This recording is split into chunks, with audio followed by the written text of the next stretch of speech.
Fernando Pimentel for BehindTheGloves.com here with the one and only Freddy Roach. Freddy, we have a big fight coming up in Southern California. Miguel Cotto versus Yoshihiro Kamagai. Talk to us about the preparation for this fight for Miguel. Obviously, Miguel is thinking about retirement soon. So how is his work ethic and how has everything been given the fight and given the time?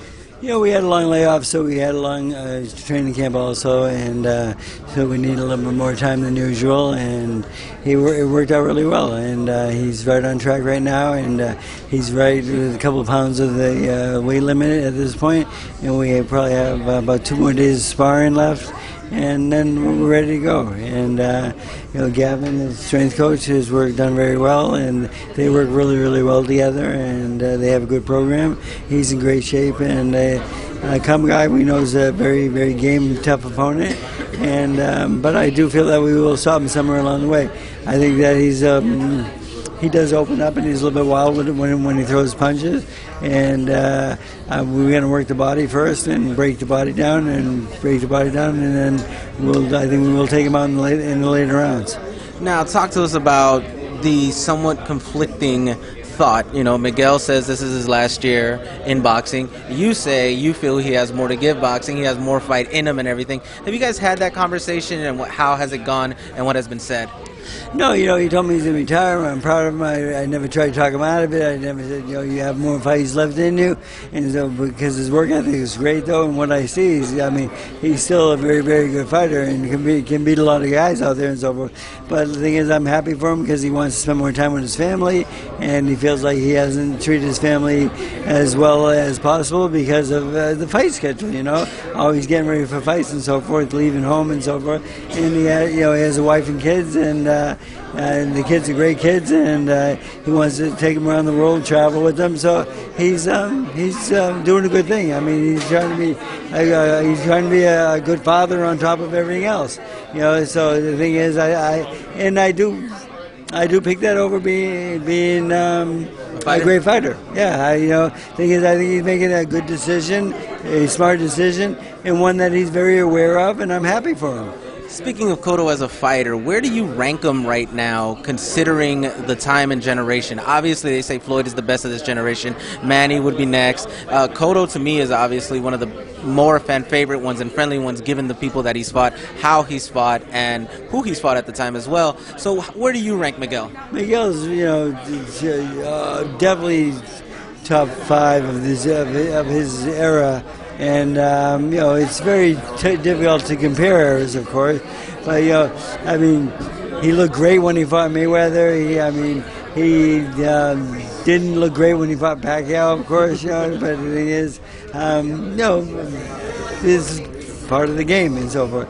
But the thing is, he's definitely maybe the best Puerto Rican fighter maybe ever. But, I consider him that because he's won more titles than most. And but the thing is, but the one thing about him, he has nothing more to prove. Though he's a great fighter. He's done everything possible, and he fights Kamagai.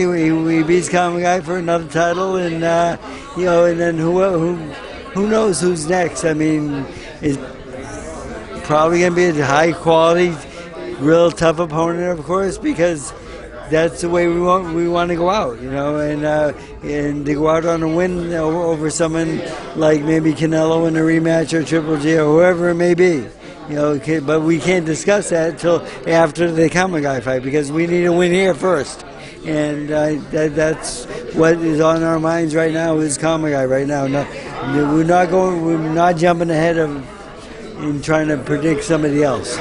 Speaking of predictions, you said, let's say this goes perfectly as planned, you guys do win and victorious without planning ahead, of course. You mentioned Canelo's name. Does that even mean if Canelo takes a loss versus Triple G in the upcoming fight, or do you want to just take Canelo if he beats Triple G?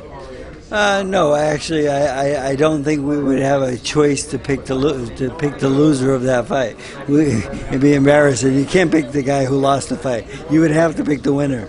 And the thing is, me and Miguel will sit down, and whoever wins that fight, we will discuss it. And he'll be the winner of that fight. Will be one of our choices, I'm sure, because the weight class is right in the same area. Maybe we get one guy a little bit smaller, a little bit bigger.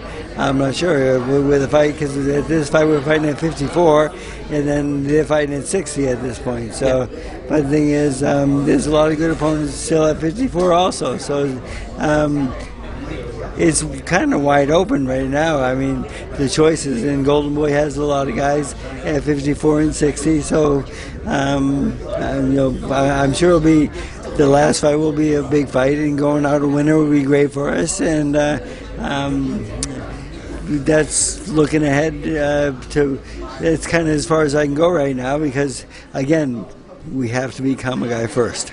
So far, 2017 has been somewhat of a banner year for boxing. We had Santa Cruz versus Frampton, Triple G versus Jacobs, Joshua versus Klitschko. We've had Canelo versus Chavez, even though the fight was dull, but people did wanted to see the fight.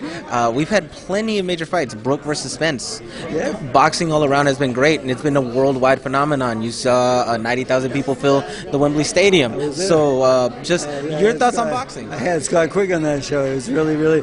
when I saw 90,000 people sitting at the arena, I said, boxing's not dead yet. I said, not even close. And then 65,000 for the Pacquiao fight in Australia. I said, this is great also. So the thing is, UFC boxing, I see there's a mix coming up in that fight.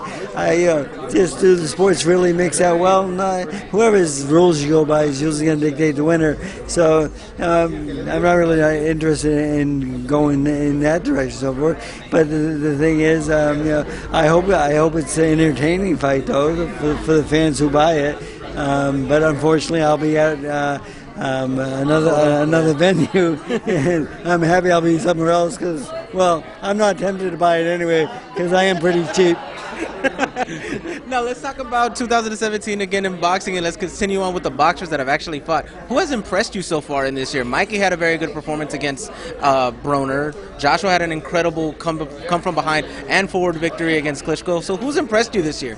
I think the heavyweights have impressed me the most right now because we haven't seen a good heavyweight fight since Mike Tyson. That might be the last guy that was made heavyweights exciting. But Joshua was very good in that fight. Klitschko was good in that fight also. And it was up and down and so forth. And it was a great fight to be at. And 90,000 people. It was a great venue. So I think that might be the best fight of the year so far for me as heavyweights. That was the best heavyweight fight I've seen in a long time. Finally, when it comes to this boxing in 2017, do you maybe attribute why boxing has done so well in 2017 because the glamour division, the heavyweight division, is doing so much better than it has been in the past couple of years? I don't really think so because the heavyweights have always been like the glamour division and so forth. But let's really talk real here. Where are the best fights always? At the smaller 47, division. 54, 60. Even 126, 126, 130, 122. These guys are active, fast-paced fighters and so forth. I've always liked the little guys better. So the thing is, right now we have the 47-pound division stacked, the 40 stacked. Jose Ramirez right now, and if Canelo moves up after this fight to 47, and then he'll fight for that title and so forth. And there's a lot of things happening in those divisions right now. A lot of guys moving around. Up weight, some are going up in weight, some are going down in weight, and so forth. And but the thing is, it's just boxing's really big right now, and I just don't think it's that one fight though. Even though that was one of the best fights I've seen in a long, long time, and that did help the sport, of course. But the thing is, there's a lot of other fights out now. The Triple G fight coming up. Him and Canelo, that's the best fighting the best. And then you get Crawford fighting Ndango. People don't know Ndango, but I do. I know. I was with him when he won the world title in Russia. And this guy's a real fighter. And he trained here for 5 days before he went to Nebraska. And his work ethic is unbelievable. And he's a 6'1", 140-pounder, the biggest 140-pounder I've ever seen. I mean, when I met him in the hotel, I said, "What are you, middleweight?" No, honestly, I thought he was a middle. No, I'm a 140 pounder. I says, "What?" Yeah, so I mean, those fights alone coming up are great fights. I don't need the Crawford fight. I don't miss that fight though, because that is one of the best fights. And Dongo can really fight. It's gonna be a real test. Alrighty then, Freddy, always great. Thank you for letting me pick your brain, sir. Thank you for letting me pick your brain here, sir, when it comes to this. Fernando Pimentel for BehindTheGloves.com with Freddy Roach saying we'll see you at the fights. Hey fight fans, it's Michelle Joy Phelps. Just before a big fight, I'm often asked, what are the odds? Like, who should I put my money on? Who do you got? It just makes sense for me to tell you guys that you should go visit Bovada.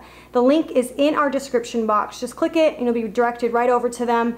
And also, if you haven't already subscribed to my YouTube channel, I'd appreciate it if you did. Just click right here. Hey fight fans, it's Michelle Joy Phelps. And if you haven't already subscribed to my YouTube channel, make sure you go ahead and do so by clicking right here.